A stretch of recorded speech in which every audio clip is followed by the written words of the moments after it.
There are places in this world where the soil remembers what the living try to forget, where traditions wear the mask of celebration, but behind the veil, something stirs, something ancient, something hungry.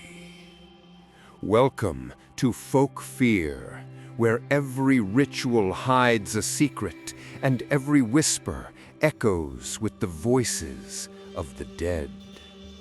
Tonight, we journey deep into the fog-choked mountains of rural China, to a village untouched by time, bound by blood, and cursed by betrayal. They call it Mujiashan, a place not found on maps, where shadows fall in the wrong direction and mirrors tell lies. Every 60 years, the villagers gather to hold a sacred feast, not for the living, but for the dead. They call it the Feast of Hollow Graves. Coffins are unearthed, bones are dressed, plates are placed with care. Each dish is a final craving, offered not in love, but in fear. For the dead do not dine out of nostalgia. They eat to remember who wronged them. And tonight, one outsider will eat from the wrong bowl, and the silence of the grave will be broken. This is not a ghost story. This is a curse served cold. And now, the feast begins. The road to Mujiashan was never paved. It twisted like an old man's spine through the mountains, narrow, crumbling, and covered in mist even at midday. Trees leaned in as though trying to block the way.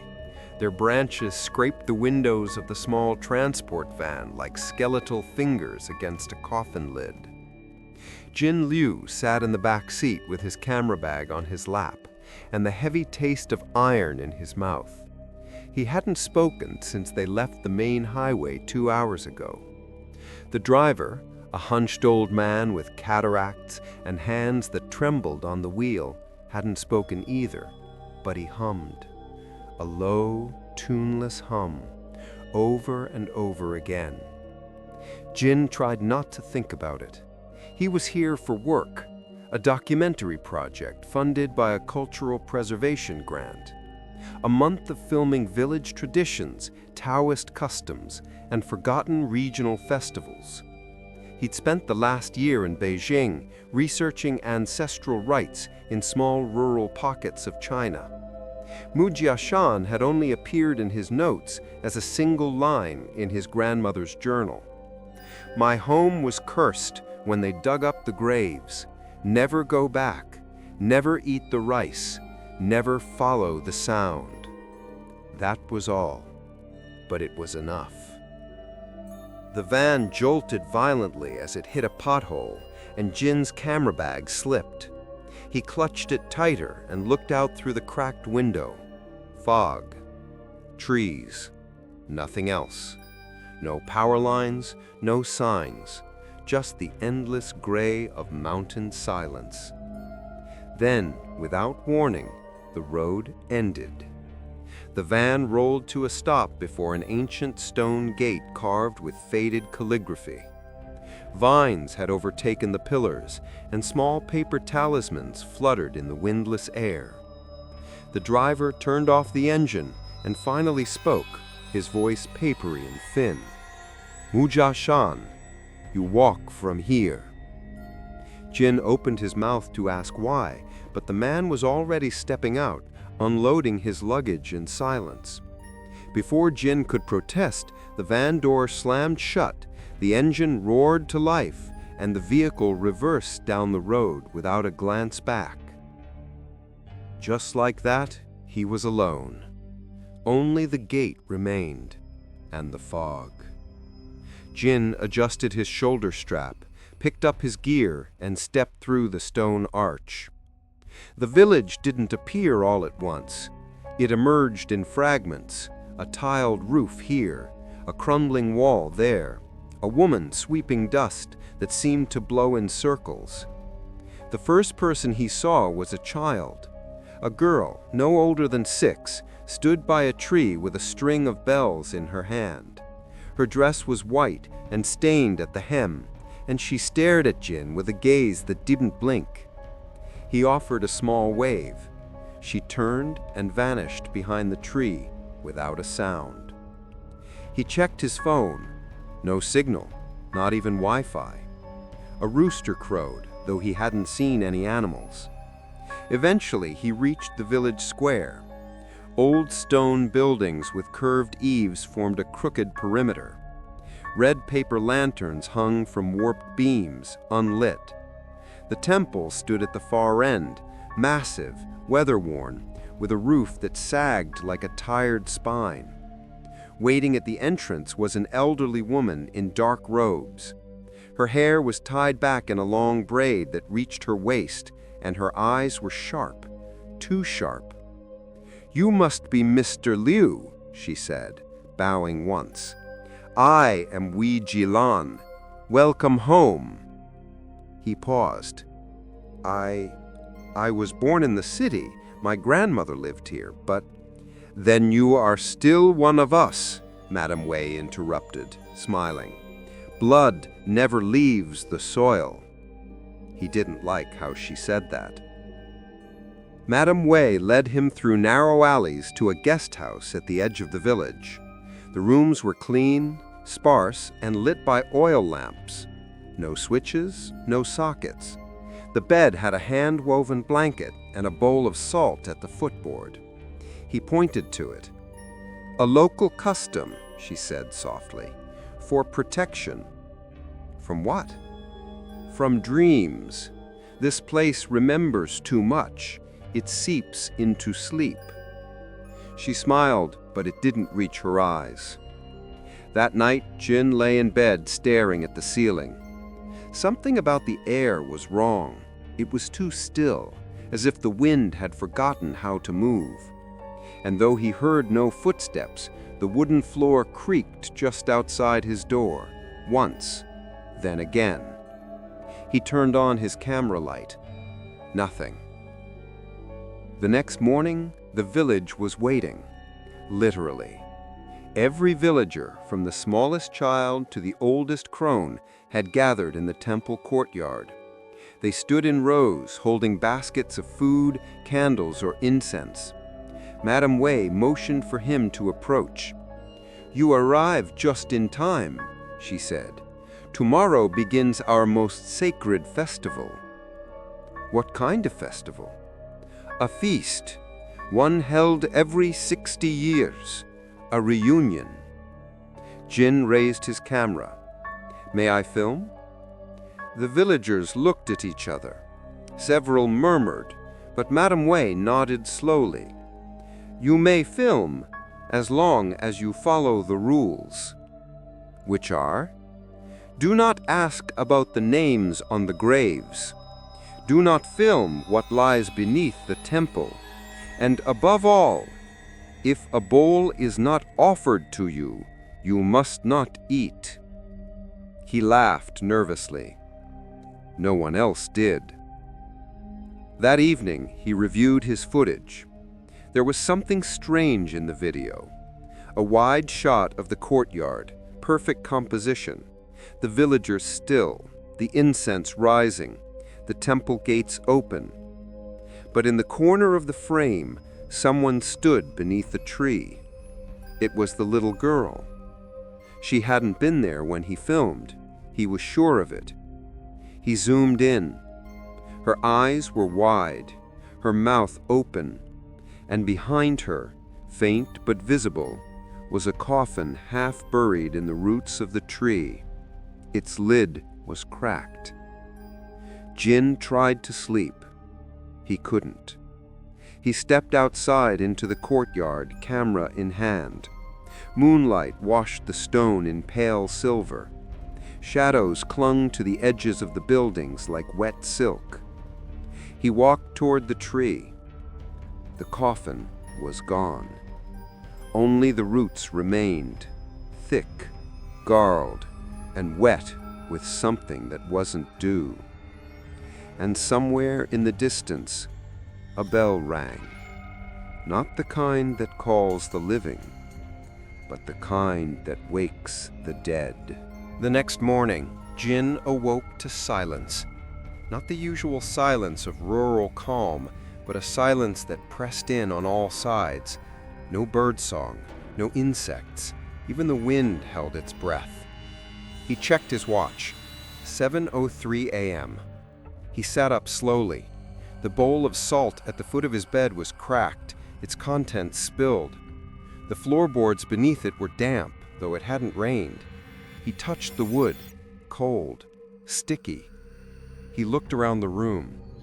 For the briefest moment, in the warped mirror near the window, he thought he saw someone standing behind him, a blur in white. But when he turned, there was nothing. He stepped outside into the courtyard, camera in hand. Villagers moved about in the square, sweeping, carrying baskets, hanging red cloth across rooftops. It looked like preparation for a festival, and yet no one spoke. Jin noticed it then. None of them cast a shadow, not a single one. He turned in a slow circle. The morning sun filtered through the mist overhead, low and gray. But even in that dull light, he cast a faint, elongated shadow, while the others did not. He raised his camera, filming quietly. Through the lens, it was clearer. The villagers appeared slightly faded at the edges, like smoke held in human shape. Jin's stomach turned. He approached a young man kneeling to tie lanterns. "Excuse me, sir," he asked in Mandarin. "May I film this part of the setup?" The man looked up, startled, not by Jin's presence, but by the fact he was being spoken to directly.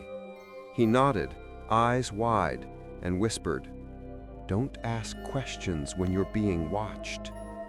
Then he stood and walked away quickly, disappearing between two walls. At breakfast, Madame Wei served Jin a bowl of congee and salted fish.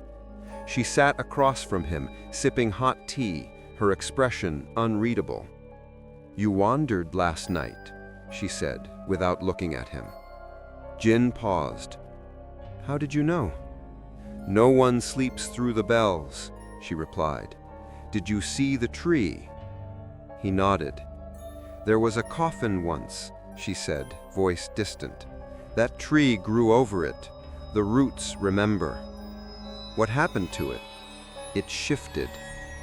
He frowned. "Shifted?" "The graves here do that sometimes, when something inside still has business." She stood and smoothed her sleeves. "You should not return there alone." That afternoon, Jin reviewed footage from the night before. Frame by frame, he studied the courtyard, the lanterns, the tree. When he slowed the footage near the moment the bell rang, he noticed something odd.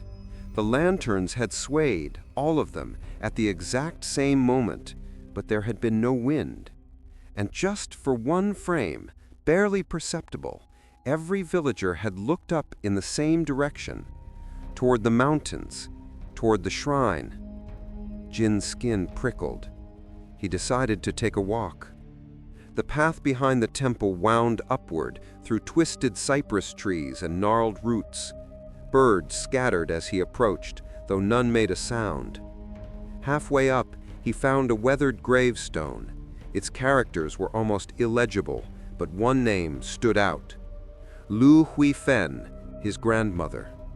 A stone offering bowl sat in front of the grave, filled with ash. Jin crouched down, heart thudding. His grandmother had always spoken of this place with fear. She had burned every photo of her childhood, refused to speak of her parents, but she had kept this one journal, one line, one warning. Never eat the rice. Never follow the sound. And yet, he was here. A faint rustling behind him made him spin around. Nothing.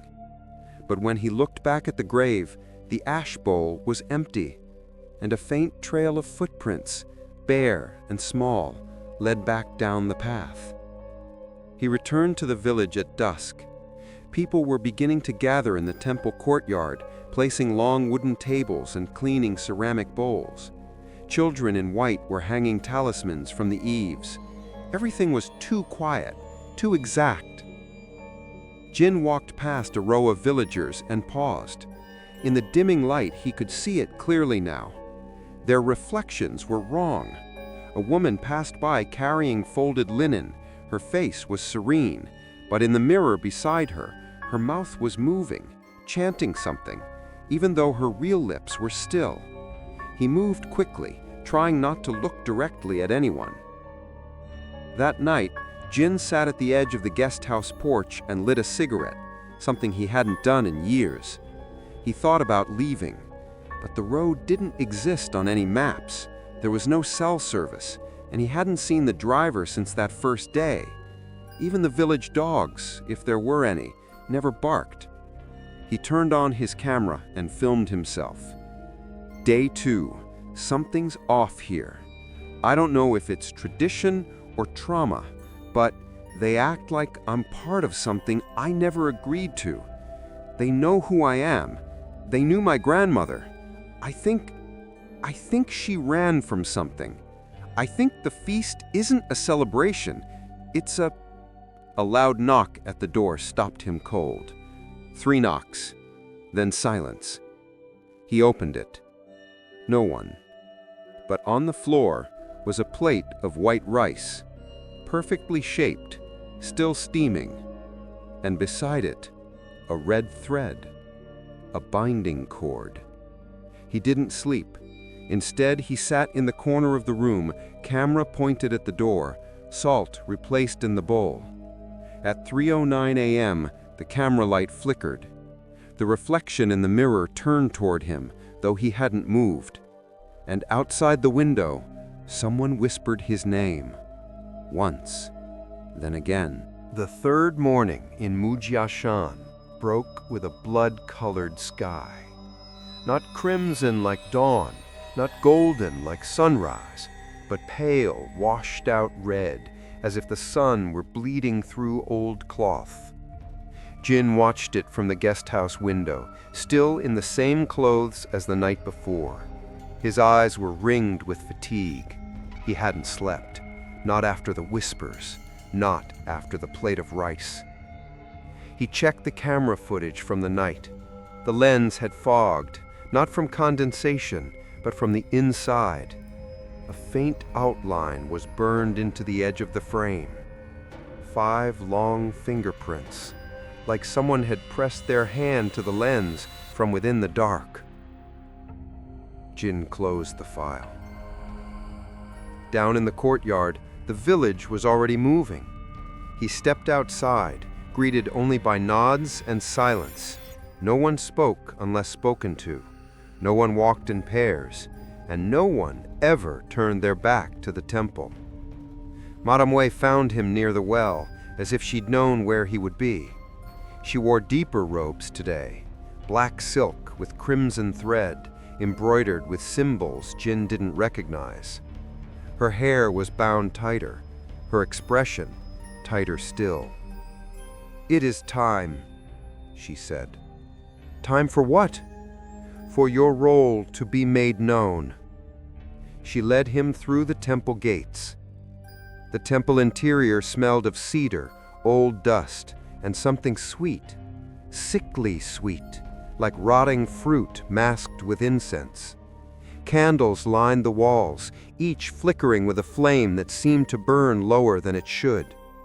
At the center was a long altar covered in scrolls, relics, and offerings.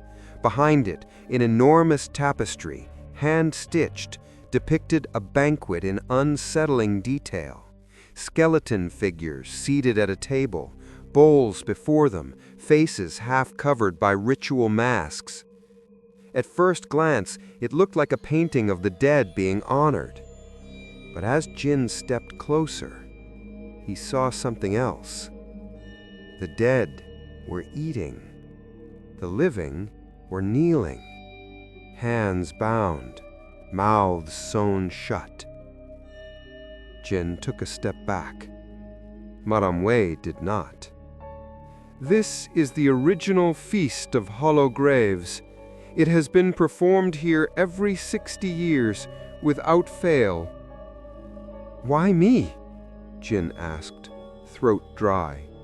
Because your blood was once part of this soil, and the soil has memory. She handed him a folded document, a brittle piece of parchment. Your grandmother broke the pact. She fled before her offering was complete. That imbalance has echoed for decades. Now you are here to restore it. Jin opened the document. It was a guest list. His name was written at the bottom, Liu Jin, in ink so fresh it hadn't dried. He tried to speak but found no words. You were not chosen randomly, Madame Wei continued. The grant, the timing, the archival reference, we guided all of it. We sent the invitation, and you answered. No, this isn't a documentary. This is manipulation. No, she said, voice like smoke. This is remembrance. We do not honor the dead for sentiment. We feed them so they remain asleep. And if we don't? She turned slowly, eyes distant. Then they remember what it means to hunger. Jin stormed out of the temple and wandered through the village, ignoring the stares. Every face seemed blank, pale, like it was barely holding together. Even the children didn't run or laugh. They moved like they were rehearsing. He reached the base of the tree near the guest house, the one with the shifting roots. Now something was new. A small bundle wrapped in silk lay beneath it, tied with black thread. He unwrapped it carefully. Inside was a photograph. His grandmother, younger, eyes wide with terror, seated at a banquet table flanked by villagers wearing ritual masks. Her hands were bound, and next to her, a plate of rice, untouched. That night, Jin filmed again, this time not for the grant, not for the project. He spoke directly into the lens. Day 3.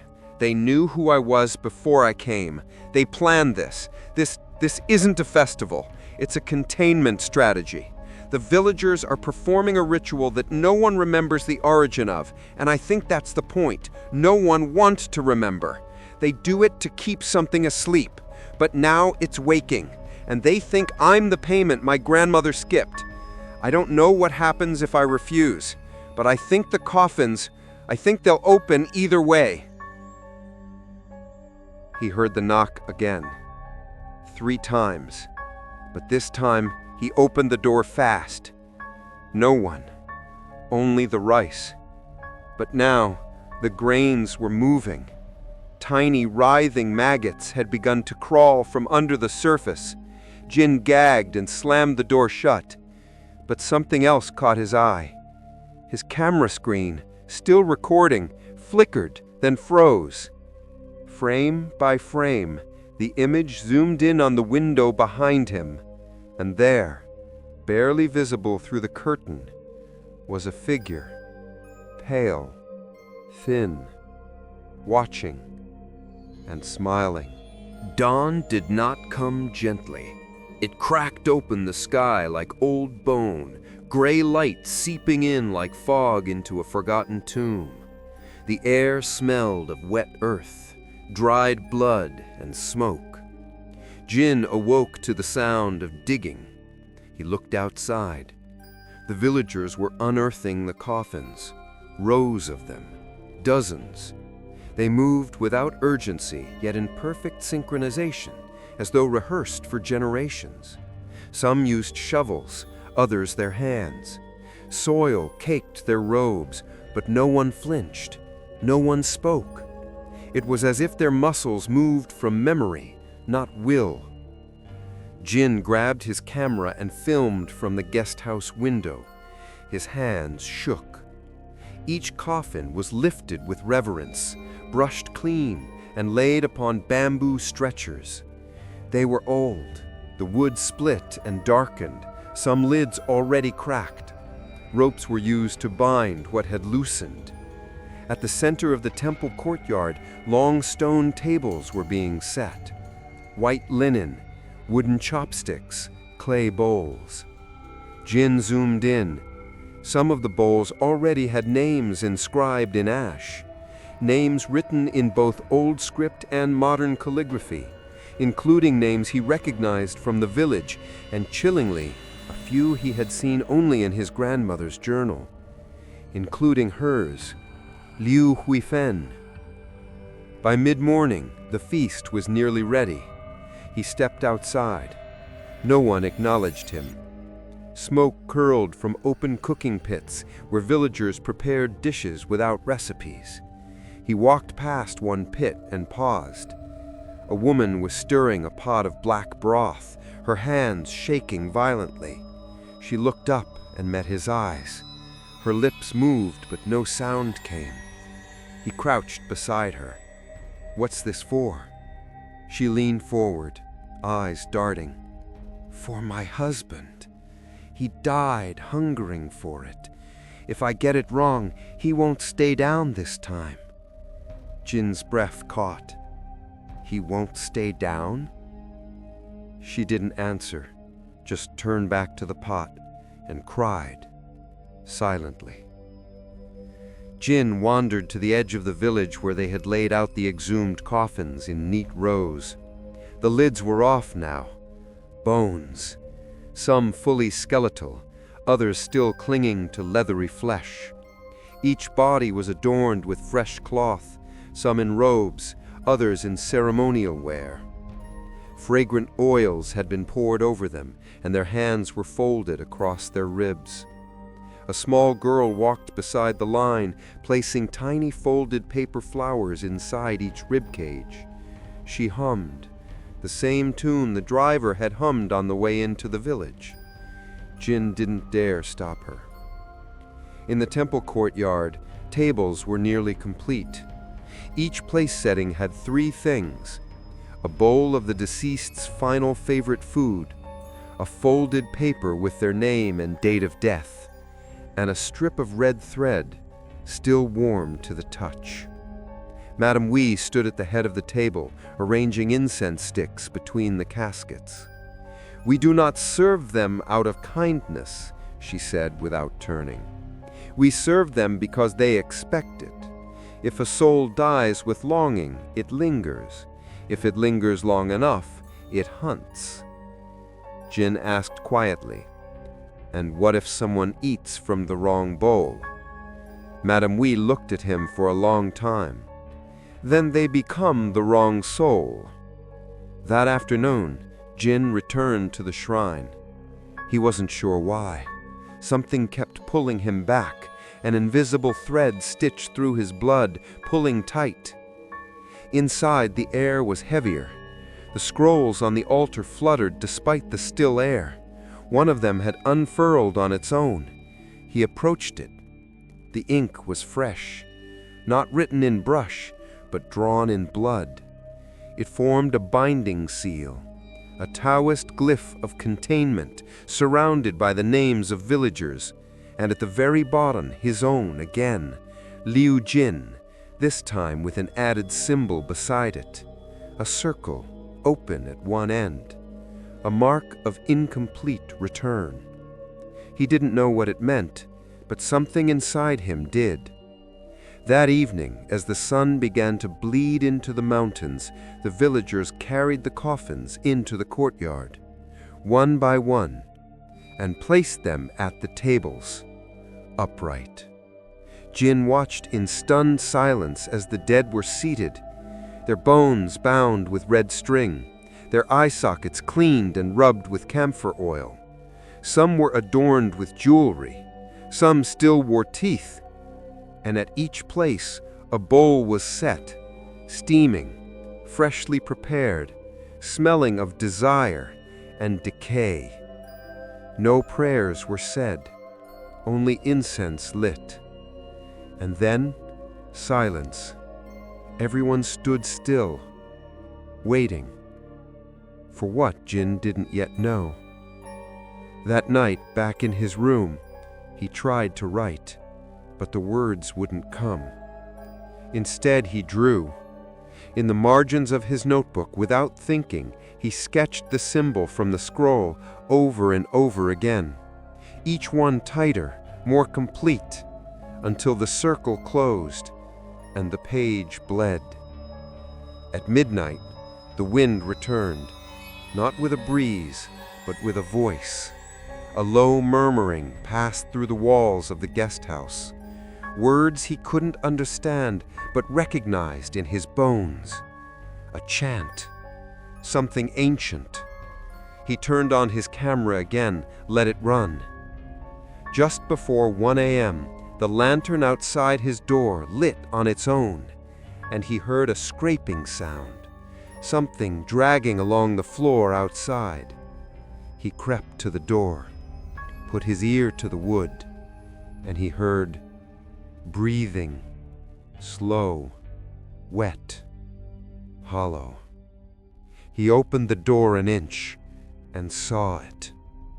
A coffin, placed upright outside his room, its lid cracked open, and inside, facing outwards, sat a figure wrapped in silk, its skull grinning, its teeth clenched around a strip of red thread, and beneath it, a bowl filled with congee, still warm.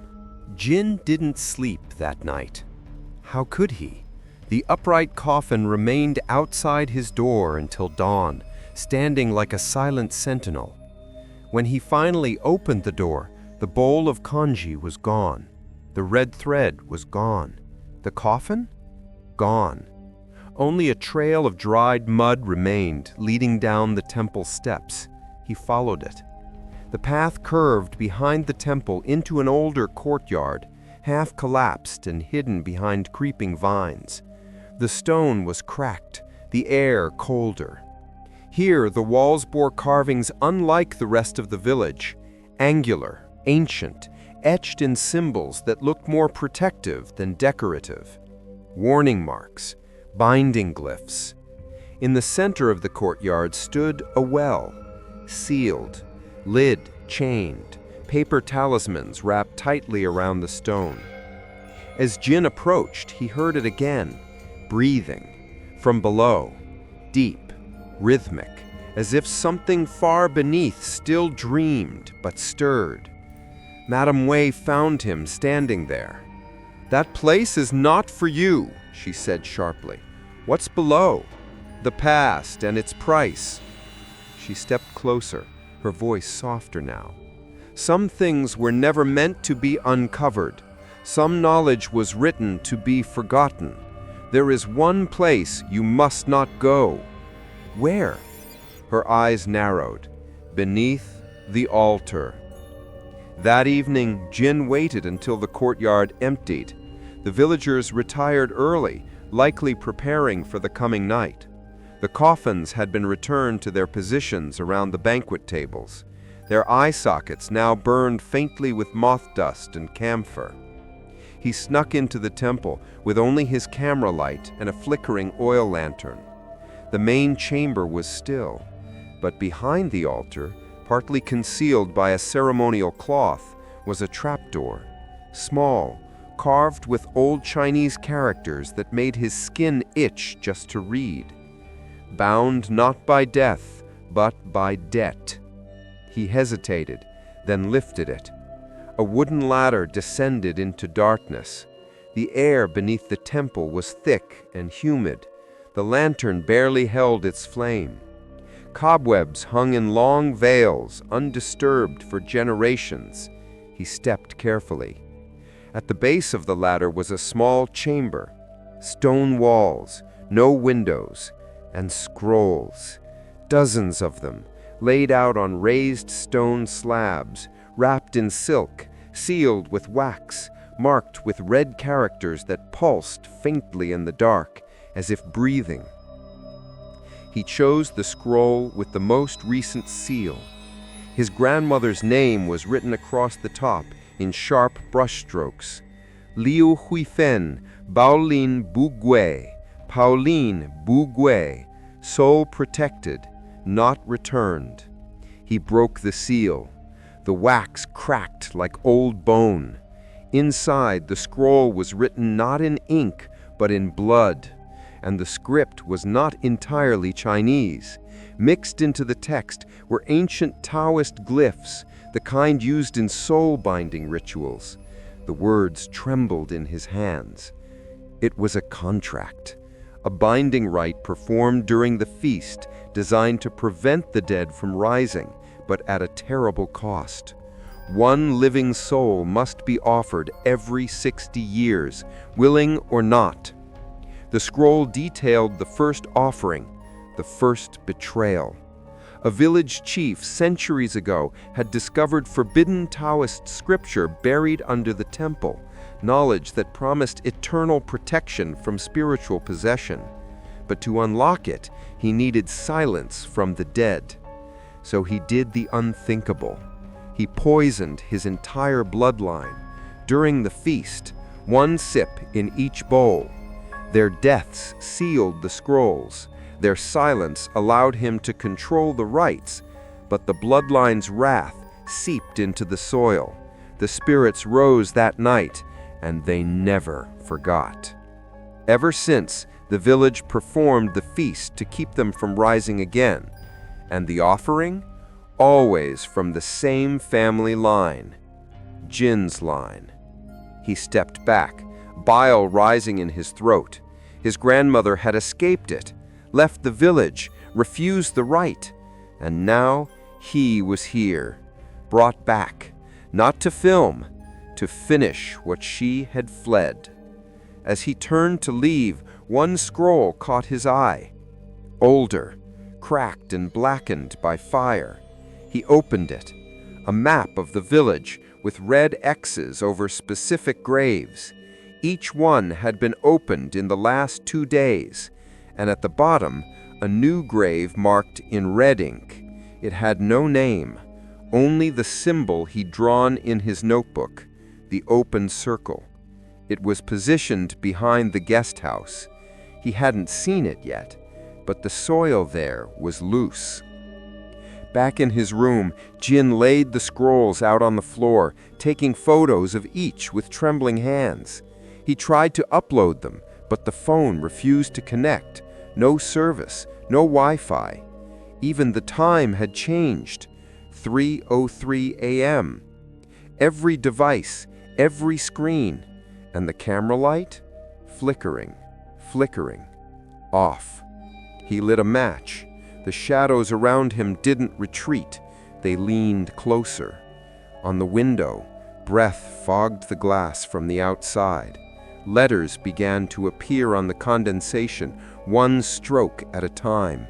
Hui Lai, come back. He closed the curtain, heart racing.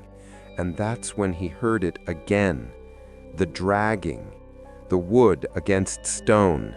He opened the door slowly, expecting another coffin, but this time there was a bowl filled with blood-soaked rice, and on the rim a single human tooth, still warm, still bleeding. By the time morning broke, the bowl was gone. The trail of blood had vanished. Even the tooth, so warm in his palm the night before, was nowhere to be found. Only a faint copper tang lingered in the air, as if the wood of the guest house walls had absorbed it. Jin barely spoke. He hadn't dreamed, but he hadn't rested either. Somewhere between waking and sleep, he had heard chanting, not outside, but inside his body.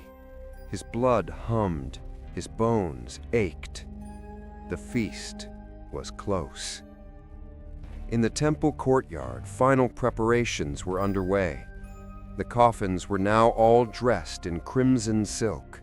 Their arms had been folded tighter, their skulls wrapped in mourning cloth, leaving only the mouths visible, open slightly, as if ready to receive. The tables had doubled. The dead would not dine alone. Jin noticed it immediately. Chairs had been added across from each coffin. Seats for the living. Some already had name slips tucked under the bowls. Jin's name appeared on 2 of them, both written in different hands, one in black ink, one in something darker. Madame Wei approached him, hands folded. "Tonight, the feast begins." Jin said nothing. "You should dress. Guests of the dead should not arrive unprepared." "Guests?" he asked, his voice low. "Or offerings?" She smiled gently. "It depends on what you choose to eat."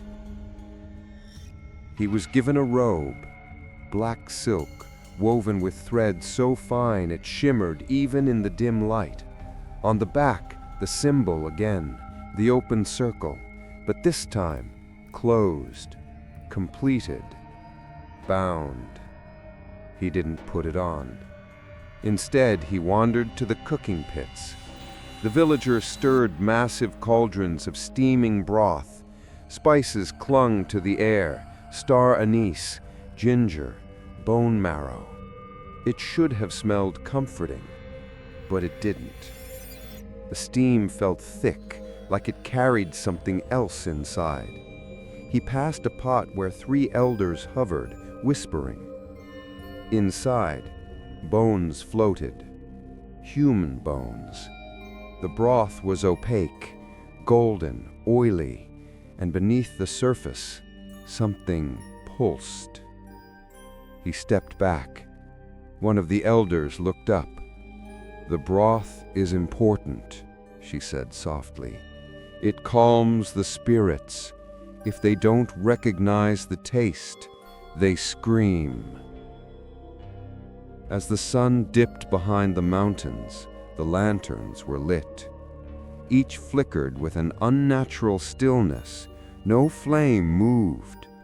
It was as if even fire had learned not to breathe too loudly here. Jin took his seat at the far end of the table.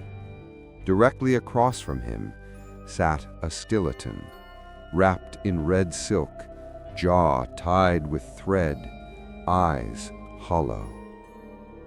At its place, a bowl of rice, a plate of blackened meat, and a small clay bowl of bone broth. A second place setting was laid in front of Jin. It was identical, except the bowl of broth steamed faintly, and the smell made his stomach twist. The villagers arrived one by one, dressed in mourning robes, sitting silently across from their own dead. Some wept silently, others closed their eyes, but no one touched the food, not yet. Jin watched them, watched their reflections in the utensils. Some didn't match, some moved a beat too late. Madame Wei raised a hand. The feast began. The living lifted their chopsticks. One by one, they took food and placed it into the mouths of the dead, carefully, lovingly, as if feeding children. Some used spoons to pour broth between bone teeth. Others whispered apologies, forgiveness, promises, but no prayers. No one spoke to heaven, only to the ground, only to those who listened beneath it. Jin's hands trembled. He hadn't moved. Across from him, the skeleton remained still, but he felt it, a pull from the bowl. The steam curled toward him like fingers. His stomach twisted. He hadn't eaten in 2 days. He lifted the spoon, The broth shimmered strangely in the firelight. Something floated in it, a single curled nail finger. He almost dropped it, but he didn't. The villagers watched him, even those across the courtyard, waiting. He took a sip, and everything changed. The taste was unbearable. Salt, rot, ash, iron. But worse was the memory. Not his own. He blinked, and suddenly he wasn't in his seat. He was in a coffin, looking up, lungs collapsed, mouth dry, eyes watching through silk-wrapped bone sockets as the world spun above him. A memory, yes, but not his. The taste brought a soul forward. A woman's voice screamed inside his mind. "You left me. You broke the chain." And then, "Finish what your blood began." He dropped the spoon. The bowl cracked. Steam spilled out in a thin wail. Everyone stopped. Every villager, every dead mouth turned to him. Madame Wei's voice broke the silence. "You ate from the wrong goal." She didn't raise her voice. She didn't need to. "That dish was meant for your grandmother. Her soul still hungers, and now she remembers you." Jin stumbled backward. The sketherkellet across from him shifted. A single hand twitched, and its mouth, wrapped in red thread, smiled. That night, Jin locked his door, but it didn't matter.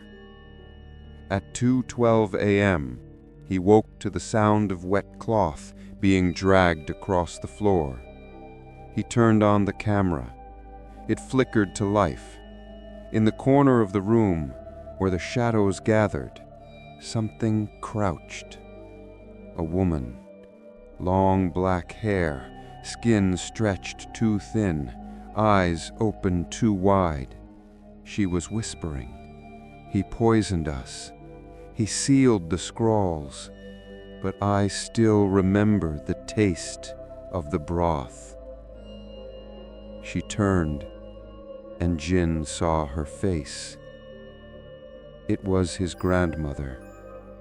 Her eyes were his eyes, and her smile was full of broken teeth. Jin didn't scream. Not when he woke to find her face inches from his. Not when her broken smile whispered his name like a lullaby.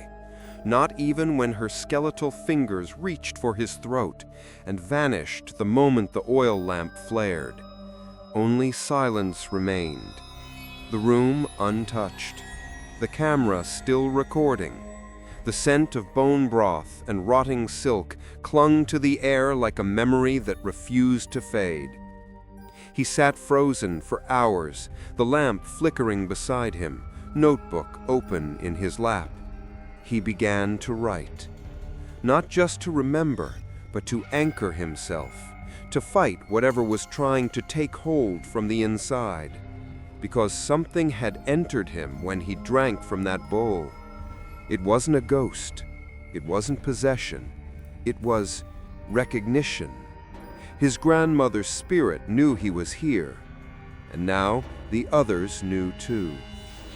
By dawn, he went to find the one villager who had spoken honestly, Old Man Hu, the herbalist.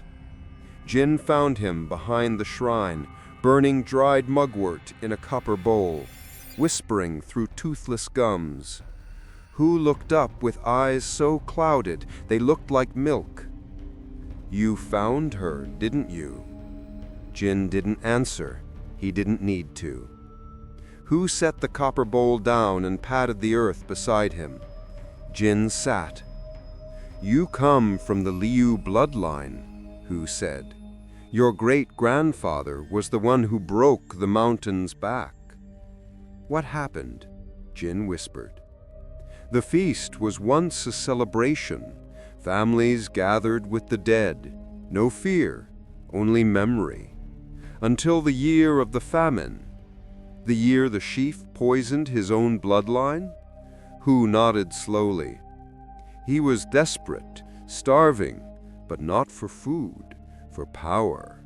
Beneath this village, beneath the temple, lies a scroll, a scripture so old, so powerful, it was buried to prevent misuse. He found it during a drought when the well dried up.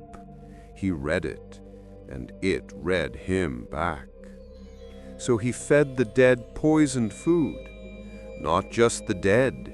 He invited his family to the feast, lied to them, served rice soaked in nightshade, broth boiled from cursed roots. When the last bowl was eaten, he sealed the scroll with their blood. He believed their silence would protect him. Hu paused, voice trembling. But silence can rot. Jin stared at the smoke curling from the mugwort. And my grandmother? Where does she fit into this? She was born cursed. The curse passes to the youngest of the line. When your grandmother came to age, the village tried to offer her, but she escaped. She left the sacrifice unpaid, and so the debt remained until now.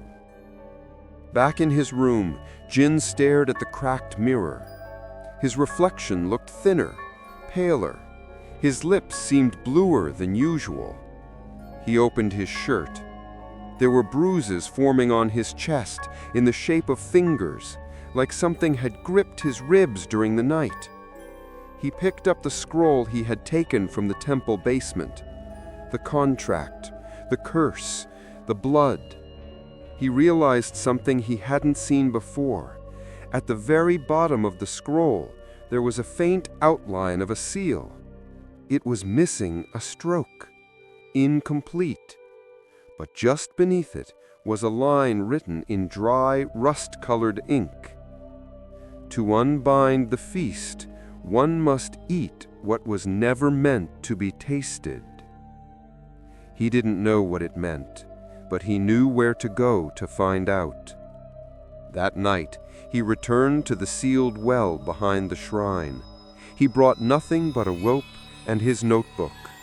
The talismans had fallen, the chains were loose. The village no longer feared what was beneath, because the dead were already stirring above. He climbed down slowly, the air thick and wet. 50 feet, 70, 90, until he reached a ledge carved into stone. There, in the torchlight, he saw it. A door carved from blackened wood, embedded in the earth. Symbols etched across its frame, wards, bindings, ancient Taoist sigils. He touched one. It burned cold, and then it opened. The chamber beyond was small, circular, and carved entirely from saltstone. An altar stood at the center, and on it, a sealed pot wrapped in decades-old silk. Inside was the original bowl of bone broth, the first, the cursed one, still preserved, still steaming. He didn't understand how, but he felt it calling to him. His grandmother's voice, his great-grandfather's voice, the entire line of cursed blood waiting to be remembered and bound again. He backed away, but the door closed behind him. The flames of his torch dimmed, and whispers filled the chamber. One of us. Finish the circle. She's coming. He ran, climbed the rope, fingers bloody. The well whispered behind him, wet, hungry whispers. When he surfaced, he wasn't alone. The coffins had moved again. This time, they lined the path back to the temple, each one open, each one empty. He staggered back into his room just before sunrise. His reflection no longer moved with him. The bowl from the feast had returned, only this time the bone broth inside had eyes, his eyes, floating, watching, waiting to be eaten. The next morning, the village forgot how to pretend. No one swept the streets, no one lit incense, no one even looked at Jin as he walked by. The smiles were gone, the faces were bare, the masks, invisible until now, had all fallen. And the silence was different. It didn't feel respectful anymore. It felt like something was holding its breath. Jin walked toward the temple. The courtyard was still, but the tables had changed. Where once sat rows of coffins adorned in silk, there were now empty chairs. The casket still stood, still wrapped, still bound, but every single one was open. Lids cracked, threads undone, ash trails spilling from the base of each. He looked inside the nearest one. Nothing. No skeleton, no bones, not even dust, just claw marks along the inner lid, and a single wet footprint leading away from it. Madame Wei stood at the altar, eyes closed, lips moving in soundless prayer. He approached her slowly. "They're gone," he said. She didn't open her eyes. "They were never meant to stay sealed forever," she whispered. "You drank, you broke the lineage, the pact is unraveling." "You knew this would happen," he said. Still, she didn't look at him. "The feast was always about fear, never love. We feed them so they don't rise, but fear is not the same as faith. And now, they remember what was done to them." "Where did they go?" Jin asked. Madame Wei finally turned. Her eyes looked older than the mountains. "They've gone to prepare the second table." "What does that mean?" "It means," she said, voice low and final, "this time, the living will be the course." Jin ran. Through the alleys, past doorways, everywhere he saw signs. Subtle, but there. Doors left open, beds unmade, bowls of rice overturned, red thread burned black. And the villagers? Some were missing. Others stood still, swaying like reeds, their eyes unfocused, as though someone else was looking through them. He reached the guest house. His things were gone. His notes, his scrolls, his recordings, all replaced with plates, dozens of clay bowls, each with a slip of paper tucked inside. He picked one up. His name. Then another. Also his name. Over and over, Liu Jin, written in different hands, different languages, some not even human. The mirror cracked, not from a blow, from within. A long, jagged line split the glass, and something behind it, a reflection that didn't move with him, smiled. That evening, the villagers began their walk. Dressed in silence, robes soaked in grave oil, they marched toward the second courtyard behind the temple, the old shrine. Jin followed. He had no choice. There the second table had been set, but this one was not for the dead. It was for them. Each place had a bowl. Each bowl was empty. But beside them, knives. Ceremonial, black-handled, bone-carved. And in front of each villager sat a mirror. Madame Wei stood at the altar. "The seals have broken," she said. "The circle cannot be reclosed. We will not stop them, but we can confuse them, Trick them. Jin stared at her. How? By feeding them what they expect. Memory, blood, names. One by one, villagers began to cut themselves, small slices, drips of blood into the bowls. Then each whispered their own name and looked into the mirror. I am here. I am awake. I am not yours. The air grew heavier. Wind blew in from nowhere, cold, wet, grave-scented. The torches dimmed, and from the woods around them, they returned.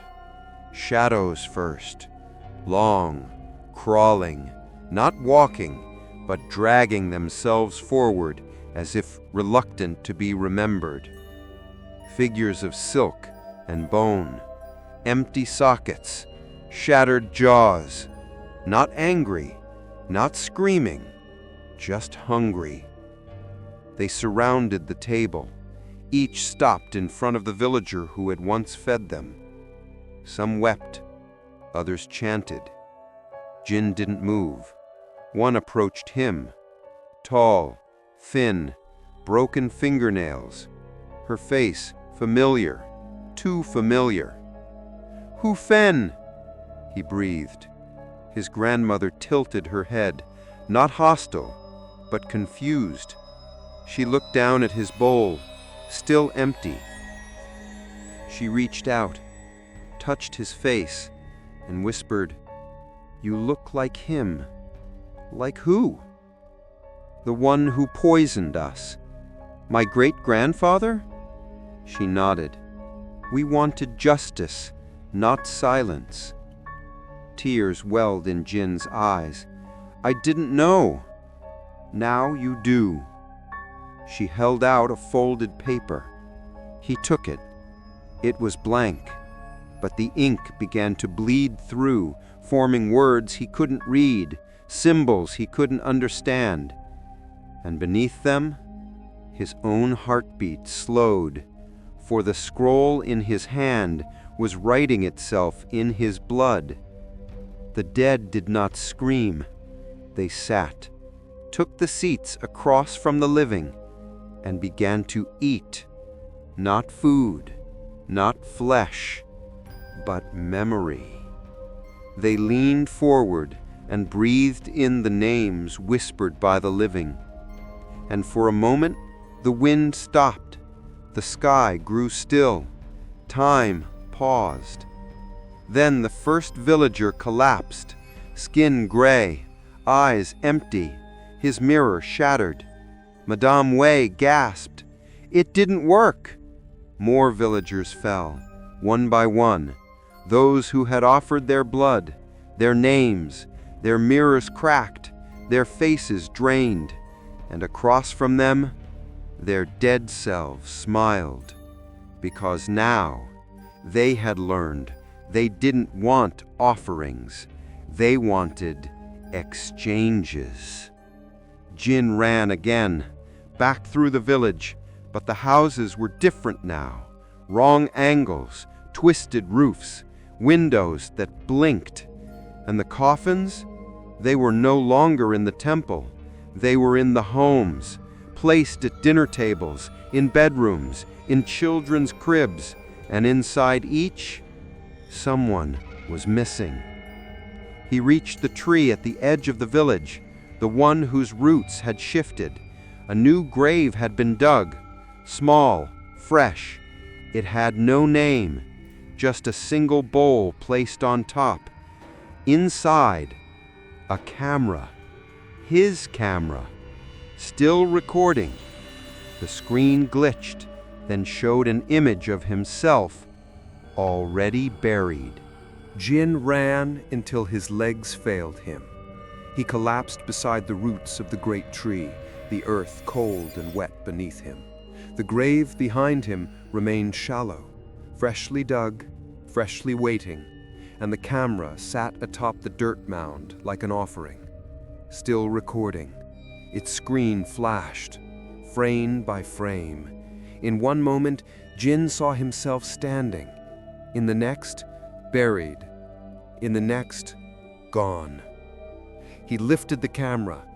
The footage was distorted now, faces twisted when he rewound. His own voice echoed back to him in reverse, but one thing remained constant in every playback: the reflections. They never blinked. He made his way back through the village, clutching the camera like a lifeline. The buildings were changing. Tiles fell silently from roof taps. Windows wept condensation even without rain. Doorways had shrunk, warped like they'd been built for something smaller or something ancient. The oil lanterns were still lit, but the flames no longer danced. They hung suspended like insects trapped in amber. The villagers stood in the square, but they were off. Each one stared at the ground, still, expressionless, and yet their reflections in the windows turned toward Jin as he passed, watching him, following him, smiling. He entered the guest house and found the mirror cracked wider. Now it wasn't just his reflection that didn't blink. It didn't follow his movements at all. When Jin raised a hand, his reflection tilted its head. When he took a step back, it stepped forward. And when he turned to walk away, it stayed, staring at him with hollow, knowing eyes. He covered the mirror with a cloth, but he still felt it watching him. Madame Wei came to him that evening. Her face was pale, tired. She looked smaller, thinner, like something had been fed from her. "We've failed," she said. "The ritual has collapsed. The names no longer hold power. The mirrors no longer show truth. The seals were not broken by force. They were unmade by memory." "What does that mean?"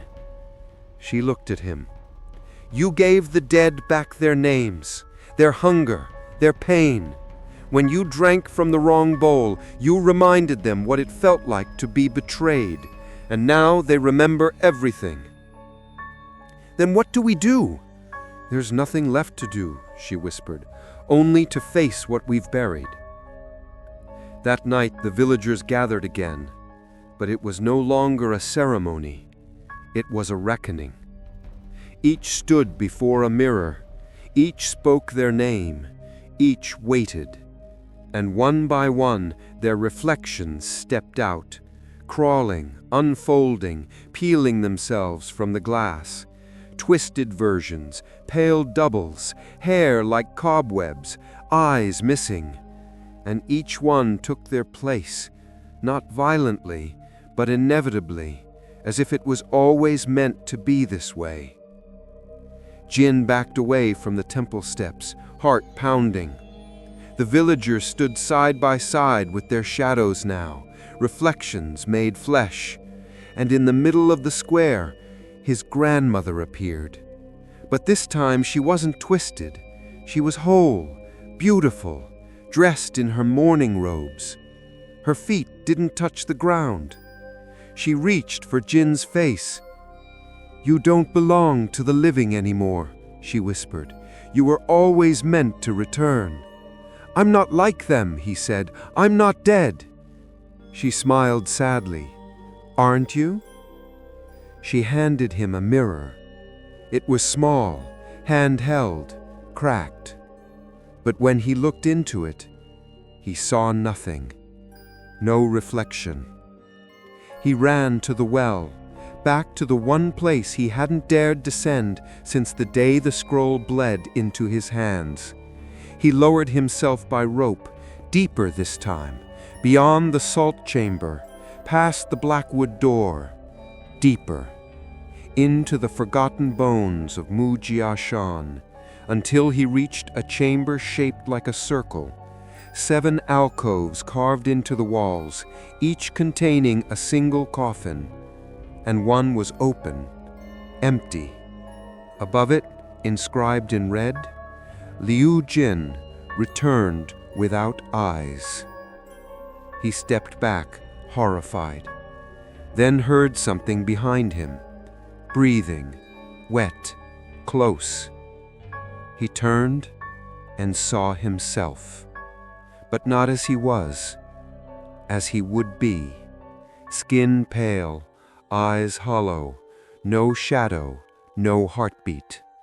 His own corpse stepped toward him, smiling, mimicking his posture, holding the same camera, but the lens reflected only the grave.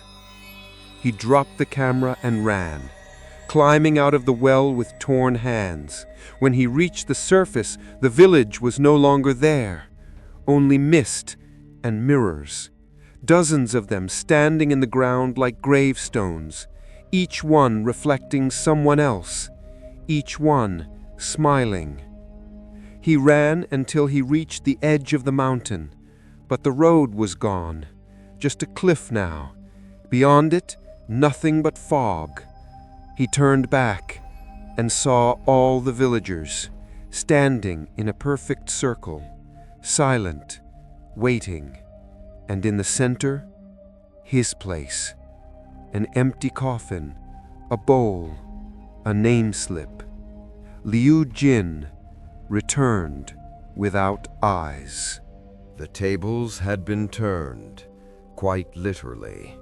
Where once the coffin sat across from the villagers, now it was the living who were seated, each in silence, each facing a gaping casket lid. And within those coffins, the dead had returned. Not as bones, but as vessels of memory and vengeance, skins drawn tight like wax, eyes filled with dark water, mouths sewn open so they could eat again. Jin stood at the edge of the courtyard, barefoot on the cold stone. His seat, the final one, waited at the far end of the table. A simple chair carved from old wood. In front of it, a bowl. In front of that, an open coffin. Inside it, himself. Pale, still, wearing the same clothes. Lips parted just enough for food to pass through. Jin felt the bile rise in his throat. He was no longer a guest. He was the offering. Madame Wei, her robes soaked in ceremonial oil, stood at the head of the courtyard. She looked older now, or maybe just emptier. Her voice trembled as she addressed them all. The first feast was meant to bind, the second to balance. We have remembered them, now they must remember us. Let those who took be fed, let those who gave be taken. The villagers did not cry. They knew this moment was coming. Maybe they'd always known. They sat facing their own deaths, reflected in silk-wrapped corpses that shared their names, their eyes, their regrets. Each casket was a mirror of the soul, and now it was time to serve. The first course was passed down the line, bowls of congee still steaming, spoons trembling in living hands. Each person lifted a spoon and offered it to the mouth of their own death, and the dead ate. Not greedily, not violently, but with ritual. The way one accepts something long awaited, a taste remembered, a hunger answered. Jin tried to leave. His feet wouldn't move. The fog had thickened around the courtyard. The stone beneath him had grown slick with something warm. The air carried a scent he couldn't place, not rot, but memory. Then he saw her, his grandmother, standing behind his chair, smiling gently, her hands folded. She motioned to the seat. He sat. Across from him, the body in the coffin twitched. Its head turned slightly. Its lips moved, and then it spoke in his voice. I waited for you. Jin shook his head. You're not me. No, I'm what you left behind. I didn't choose this. Neither did she, the voice said, eyes flicking toward the grandmother behind him. But someone always pays, and you drank from the wrong bowl. A small girl walked between the tables now, placing red thread on each plate. She didn't speak, but every time she touched a table, the air grew heavier, and one of the villagers would slump forward, eyes open, soul drained. Their reflection would climb from the mirror placed beside them and sit in their chair, taking their place, one by one. The reversal continued. Jin looked around. Only half the villagers remained now. The others, mirrors, copies, whispers of who they once were. Some looked relieved, some empty. None resisted. His turn came. A young boy approached, holding a ladle. Inside it, a thick broth, black with herbs and oil, shimmering with memories not his own. The boy knelt and held the spoon up. "For your reflection," he whispered. Jin hesitated. His corpse across the table licked dry lips, waiting. The smell was unbearable, salt, death, longing. He took the ladle, raised it, and spilled it on the ground. A gasp rippled through the courtyard, not from the living, from the dead. The corpse across from him sat up, eyes wide, mouth opening further than it should. The stitches tore, black smoke poured out, and then it screamed. The sky darkened instantly, lanterns shattered, wind howled through the stones, the fog turned red, and the table itself began to crack. Madame Wei stepped forward, shouting over the noise. "You must feed him! You must complete the ritual!" "No!" Jin shouted. "This is not balance! This is punishment!" The ground split beneath his chair. The corpse lunged, crawling out of its coffin, hands reaching for him. But someone stepped between them. His grandmother. She placed her hand on the corpse's chest, whispered something in the old tongue, and the corpse stopped, shuddered, and collapsed back into its coffin. Jin fell to his knees. His grandmother looked at him. "It doesn't have to end with you." "What do I do?" She placed something in his hand, a folded paper, still warm. "Finish the circle." Then she vanished. The storm above calmed, the fog receded. Only a few villagers remained, some alive, some not. Jin looked down at the paper. It was a binding glyph, half complete, the same one from the scroll, the same one he'd drawn in his notebook. He pulled out the pen from his coat pocket, hands trembling, heart hollow. He drew the final line. The circle closed, and all at once, the dead sighed, a soft, collective breath. Then silence. True silence. Not fear, not stillness. Rest. The coffins began to fall inward one by one, collapsing like rotted wood, turning to ash, drifting into the fog. The tables cracked and crumbled, the mirror shattered, and when it was done, only Jin remained, kneeling beside his reflection, no longer twitching, no longer watching, just still. The air after the feast felt different, lighter, as if the mountain itself had exhaled for the first time in generations. Jin stood alone in the courtyard, surrounded by the smoldering remains of caskets and chairs. The stone beneath his feet, once slick with grave level and offerings, had dried. The incense smoke no longer choked the lungs. It drifted upward now, released. But peace is not silence, and silence in Mujiashan was never final. Madame Wei found him kneeling beside the last of the broken bowls.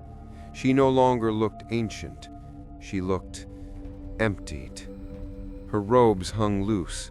Her voice was just a breath. "You closed the circle." Jin nodded. His hands were still shaking. "They're gone, aren't they?" Wei looked out across the temple ruins. "No, not gone, just satisfied."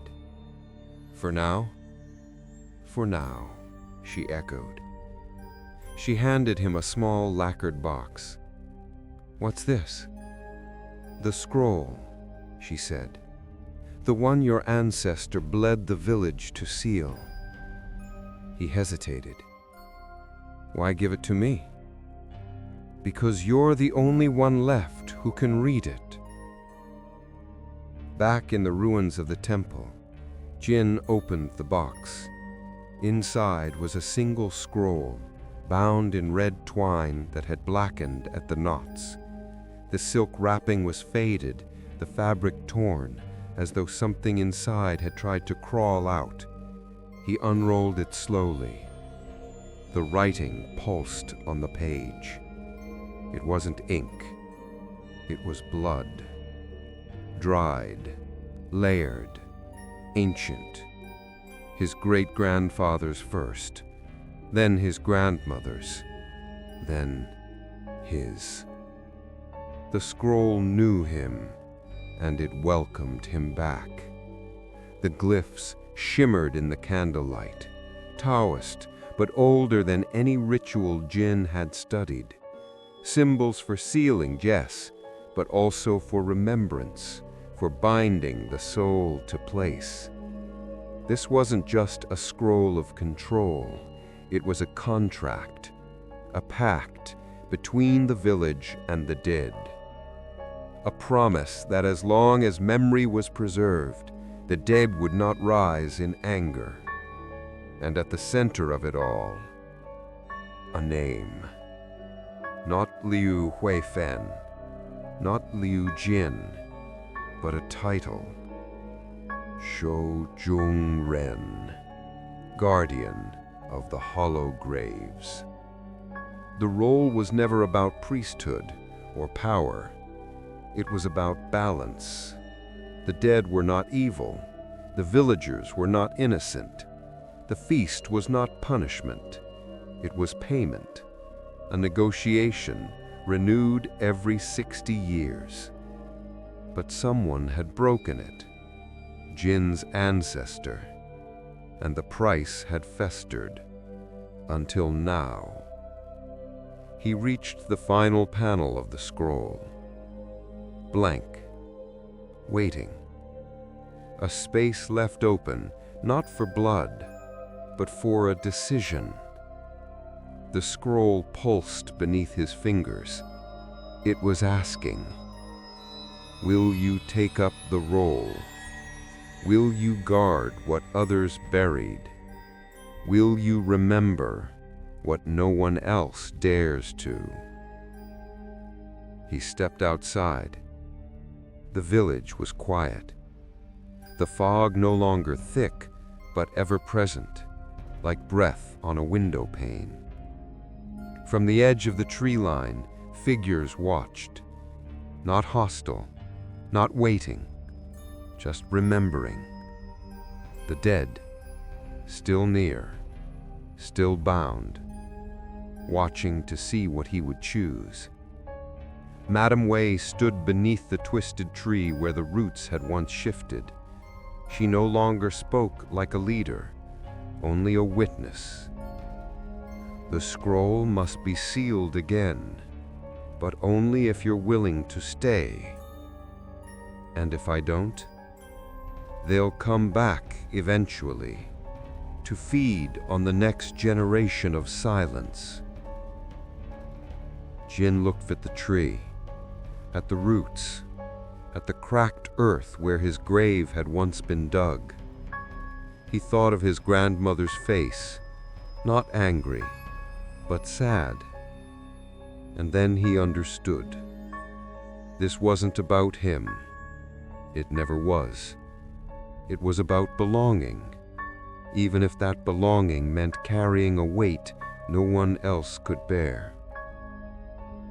That night, he returned to the temple ruins, lit incense, burned the scroll's edges in ritual order, and spoke the name aloud. Shojong-ren, guardian of the hollow graves. The flames didn't consume the parchment. They etched the title into it, the final stroke of a contract once broken, now remade. And in that moment, the village settled, not with relief, but with respect. In the mirror near the altar, Jin caught his reflection. It blinked with him again. It bowed. It smiled, not with malice, but with memory. And then it faded. For the first time since he arrived, he was truly alone, and yet surrounded. He buried the scroll beneath the temple, placed 7 stones on top, each marked with a name from the bloodline. The feast would come again, perhaps in 60 years, perhaps sooner. But when it did, someone would be waiting. Someone who knew. Someone who remembered. Peace in Mujiashan is a quiet thing. It does not sing, it does not bloom. It sits like dust on forgotten altars, like ash in an extinguished bowl of incense. Days passed, or maybe it was weeks. Time bent easily here. Jin no longer checked his watch. There were no clocks, only the rhythm of wind through hollow trees and the sound of earth settling beneath ancient graves. He had become the keeper now. No title, no ceremony, just presence. He swept the temple, mended cracked lanterns, read the scroll he had once feared to touch. And every evening, he walked the perimeter of the shrine, a silent vigil, not to keep intruders out, but to keep memory in. Most of the villagers had left. Those who remained moved slowly, softly, like echoes. They bowed to Jin now, not in reverence, in recognition. They knew what he had taken on, what he had prevented, and what still stirred beneath the surface of the mountain. But peace is never permanent, not here, not after what was done. And one morning, just before the sun rose, a knock echoed on the temple door. Not 3 knocks, just one, sharp, heavy, final. Jin opened it. No one was there, but on the ground, a single bowl. Inside it, white rice, uncooked, and on top, a slip of paper. One word: return. He carried it inside, heart pounding, lit a stick of incense, burned the paper. But the word would not disappear. The ashes clung together. The characters refused to fade. The message remained. That night he dreamed of the feast table, empty again. But now the dead sat in the seats of the living, and the living were on the table, laid out, still breathing, eyes open, waiting to be served. He woke in a sweat, the candle at his bedside drowned in wax. He looked to the mirror. It was gone. No glass, no frame, just the outline left in dust on the wall. And in its place, a new bowl, warm, steaming, filled with bone broth. He backed away, heart hammering. "No," he whispered, "I sealed it. I closed the circle." But the bowl remained, unasked for, unspoken, unavoidable. He carried it into the courtyard. The fog had returned, heavy, still. But something was wrong. The path beneath his feet was newly disturbed. The earth had been turned. A shovel still leaned against the tree. He approached slowly. There, under the roots, was another grave, fresh, marked, and the name carved into the wood above it, Wei Jilan.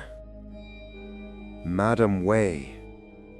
He ran to her house, found her on the floor, eyes closed, hands folded, a smile on her lips, not of peace, but surrender. A slip of paper rested on her chest. "This time, I will be the offering." He fell to his knees. Why?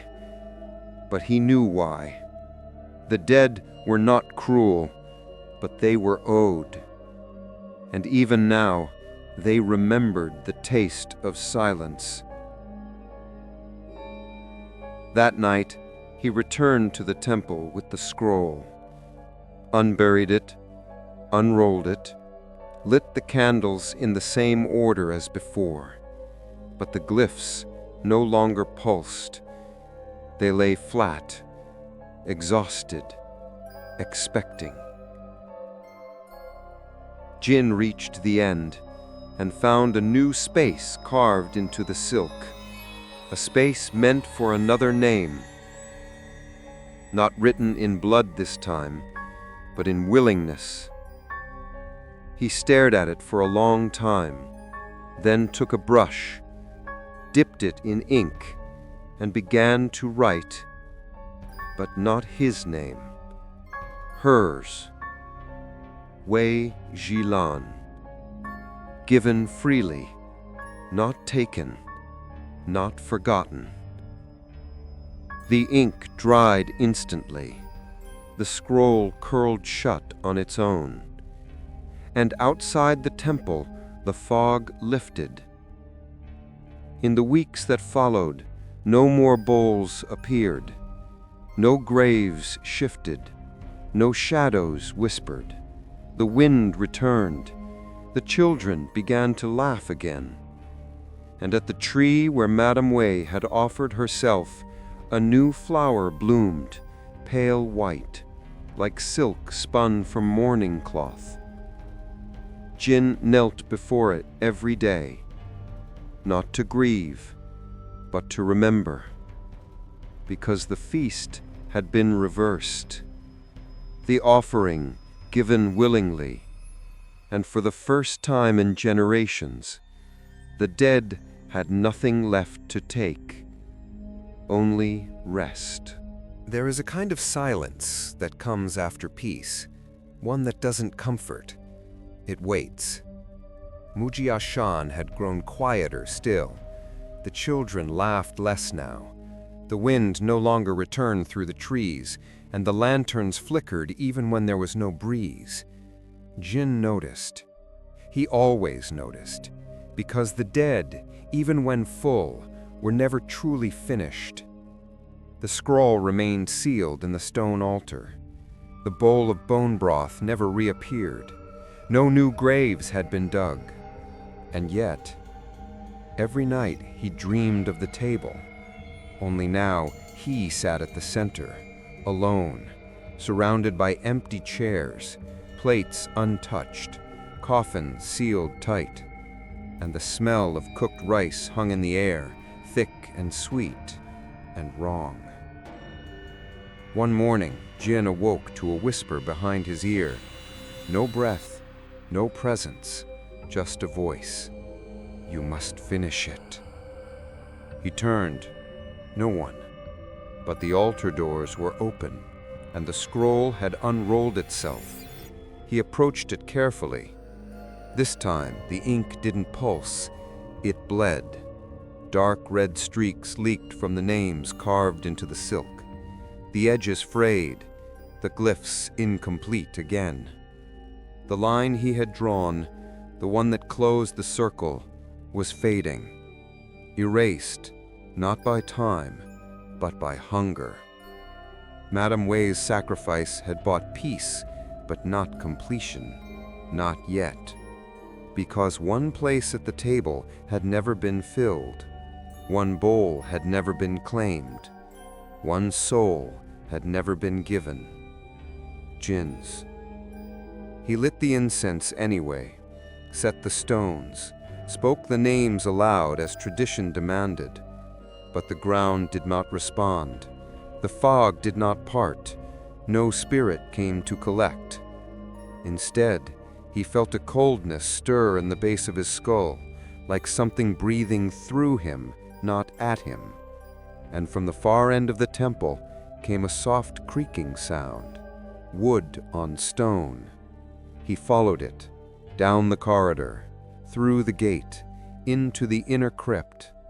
There at the farthest wall stood a table, and on it a final bowl, white porcelain, no cracks, no stains. Inside, bone broth, still steaming, and next to it, a key, iron, rusted, attached to a slip of silk. On the silk, a single word, Ishathang, the lower layer. He had read of it in the scrolls, a place beneath the temple that even Madame Wei had avoided, a layer carved deep into the mountain where the first offerings had been made, where the bones of the poisoned family, his family, had been buried and never fed. The scroll had sealed them, but not forgiven them. And now they stirred, hungry not for memory, not for name, but for him. He descended alone, torch in hand, the key cold in his fist. The stairs crumbled beneath his feet, but he did not stop. Down into blackness, past roots, past stone, past time itself, until the air became still as sleep, the kind from which one doesn't wake. He found the gate, ancient, carved with 7 names, all Liu, all bloodline, all sealed. He inserted the key. The lock turned like a breath leaving the lungs. The door opened. Inside, it was cold, not from temperature, from absence. There was no air, no sound, only presence. 7 coffins, each carved from blackened wood, each bound with red rope, each lid carved with a different emotion: betrayal, regret, grief, hunger, fear, silence, memory, and the 7th, reflection. He approached it slowly, placed the bowl of bone broth before it, knelt and whispered, "I'm here." The coffin did not open, but it shuddered. A crack appeared along its lid, and a whisper, one not heard but felt, drifted into his bones. "We have been waiting." The lid opened on its own. Inside, no body, only a mirror. But not cracked, not warped, perfect. And in it, Jin saw himself seated at the table surrounded by the dead, but this time he was the one eating, and they were watching. The mirror began to hum, a low frequency. It pulled at him, at his breath, at his blood. "Take your place," the voice said. "Feed or be fed." He backed away, but the air had thickened. His feet stuck to the stone. His chest grew tight. The bowl of bone broth boiled, though no fire burned beneath it. The 7 coffins trembled, and the mirror, his reflection, stood, smiled, reached out as if inviting him into the glass.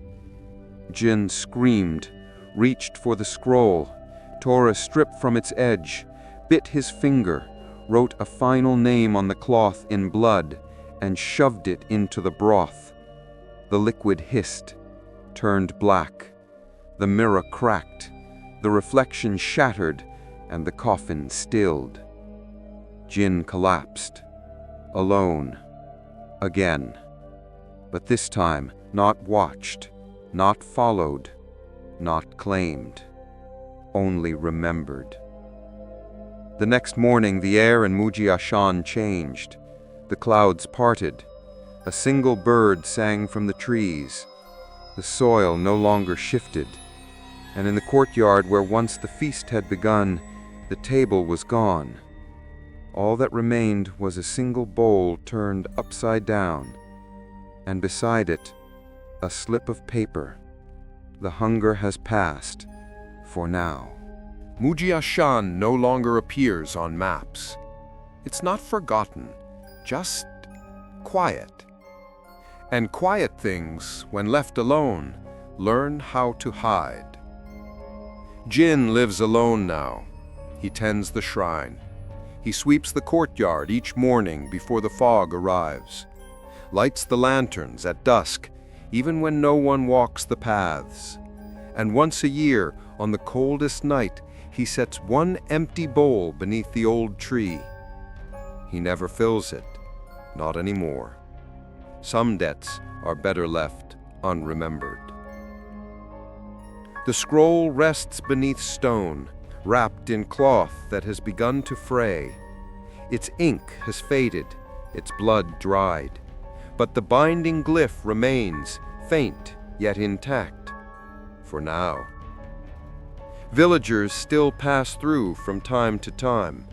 Travelers, filmmakers, even a few from the cities, searching for stories, for superstition, for something old. Jin greets them kindly, offers tea, never lets them stay past sunset, because he knows how easily the door opens once you ask the wrong question, once you stare too long into your reflection. Sometimes, in the early hours before dawn, he hears the soft clatter of porcelain near the altar.